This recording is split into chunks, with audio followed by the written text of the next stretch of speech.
l'aéroport, président Modibo Keïta Sénou, les deux chefs d'État se sont rendus au palais de Koulouba. Le général Abdourahmane Tchani dit avoir choisi le Mali pour son premier déplacement hors du Niger en guise de reconnaissance et surtout pour rendre hommage au colonel Assimi Goïta et au vaillant peuple du Mali après la reprise de Kidal. À Koulouba, les deux chefs d'État ont eu un entretien en tête-à-tête élargi à la suite aux deux délégations. Le point avec Sira Batili.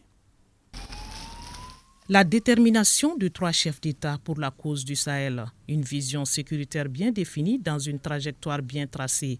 Le président de la transition du Niger, le général de brigade Abdourahmane Tchani, vient la notifier au chef de l'État, président de la transition, le colonel Assimi Goïta.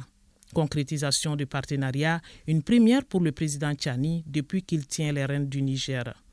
Au palais présidentiel de Koulouba, les deux chefs d'État ont eu un entretien en tête-à-tête élargi par la suite aux deux délégations. Le premier message est celui d'estime et de félicitations au président de la transition, le colonel Assimi Goïta, pour la sauvegarde de la patrie et la dignité retrouvée au Mali. De nos félicitations pour avoir fait de la devise du Mali une réalité.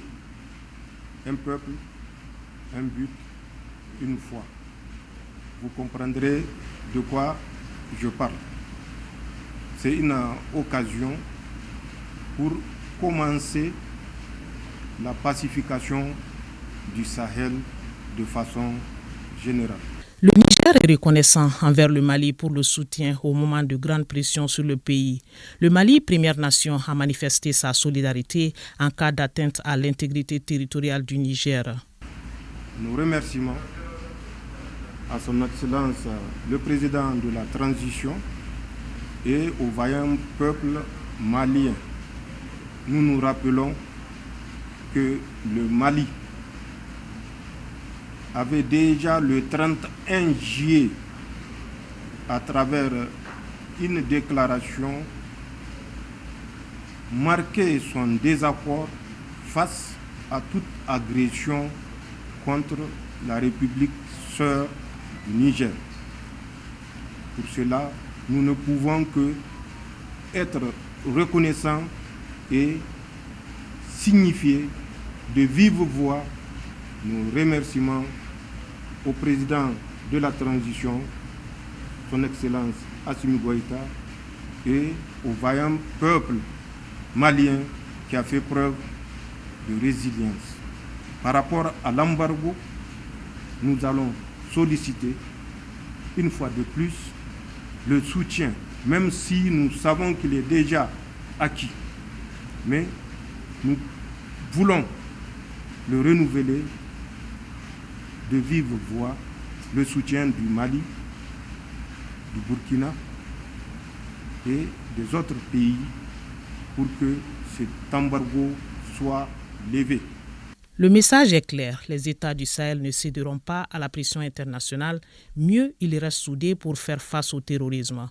L'AES, l'Alliance des États du Sahel ou pacte de défense mutuelle conclu entre le Mali, le Niger et le Burkina Faso doit intégrer un programme de développement pour les trois pays. Rien ne les détournera de leur objectif, celui de faire de cette zone du Sahel non pas une zone d'insécurité, mais une zone de prospérité.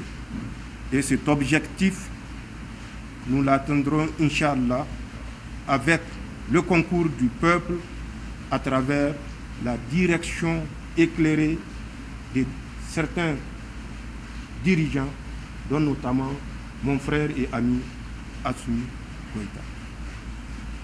Nous sommes ici pour dire que nous saisissons la portée historique de l'acte que nous avons posé le 16 septembre 2023 et que, avec l'accompagnement des peuples du Burkina, du Mali et du Niger, nous ne faillirons pas.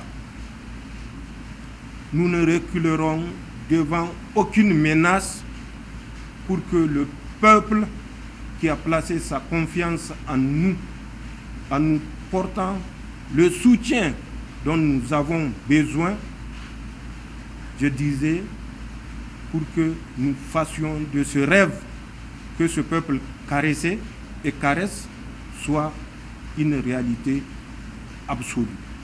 Mais nous pouvons assurer que nous ferons tout, je dis bien tout, pour répondre aux attentes des peuples de l'Alliance des États du Sahel.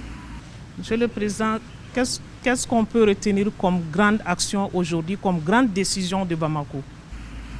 C'est le soutien et la détermination des autorités et du peuple malien à cheminer avec les autorités, auprès des autorités et du peuple nigérien. Et ça, quels que soient les obstacles. Et ça nous réconforte de savoir que nous pouvons, quels que soient les obstacles, compter sur le soutien du Mali, qui de reste n'était pas une surprise pour nous, ni une découverte. Pour le président de la transition, le colonel Assimi Goïta, il faut tout faire pour ne pas décevoir le peuple qui reste le centre de gravité de la transition. Les aspirations des différents peuples doivent être traduites en actes concrets. L'Alliance des États du Sahel entame une phase d'opérationnalisation avec d'autres rencontres planifiées pour les tout prochains jours et la mise en place des organes et les modalités de son fonctionnement. La délégation nigérienne autour du président Tchani était forte de 4 membres du gouvernement, dont celui de la Défense. Les travaux ont duré 2 heures de temps, un signal fort en matière de coopération. Alors,